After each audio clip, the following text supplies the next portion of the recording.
કેનેડાના મિલ્ટન ગુરુદ્વારામાં ખાલિસ્તાની પરેડમાં ભારતીય નેતાઓના પુતળાઓ પ્રદર્શિત કરવામાં આવ્યા. કેનેડાના મિલ્ટન ગુરુદ્વારામાં ખાલિસ્તાની સમર્થકો દ્વારા આયોજિત એક વિવાદાસ્પદ પરેડમાં ભારતીય વડાપ્રધાન નરેન્દ્ર મોદી, ગૃહમંત્રી અમિત શાહ અને વિદેશ મંત્રી એસ જયશંકરના પુતળાઓ પ્રદર્શિત કરવામાં આવ્યા હતા.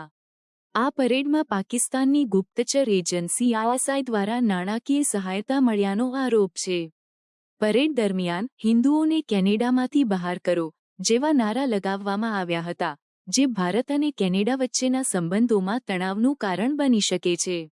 આ ઘટના પહેલા પણ કેનેડામાં ખાલિસ્તાની સમર્થકો દ્વારા વિવાદાસ્પદ પ્રવૃત્તિઓ નોંધાઈ છે. સરી શહેરમાં આયોજિત ખાલસા ડે પરેડમાં વડાપ્રધાન મોદી, ગૃહમંત્રી શાહ અને વિદેશ મંત્રી જયશંકરના પુતળાઓ નવી જેલની પોશાકમાં દર્શાવવામાં આવ્યા હતા.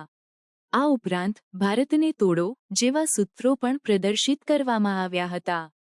ભારત સરકારે કેનેડામાં ખાલિસ્તાની પ્રવૃત્તિઓ અંગે ચિંતા વ્યક્ત કરી છે અને કેનેડાની સરકારને આ પ્રકારની પ્રવૃત્તિઓને રોકવા માટે પગલાં લેવા જણાવ્યું છે. ભારતીય દૂતાવાસે પણ કેનેડામાં રહેલા ભારતીય નાગરિકોની સુરક્ષા અંગે ચિંતા વ્યક્ત કરી છે. આ ઘટનાઓને કારણે કેનેડામાં રહેલા હિન્દુ સમુદાયમાં ભયનો માહોલ છે. હિન્દુ મંદિરો પર હુમલાઓ અને ખાલિસ્તાની સમર્થકો દ્વારા કરવામાં આવતી પ્રવૃત્તિઓને કારણે હિન્દુ સમુદાયમાં અસુરક્ષા અને ભયનો માહોલ છે.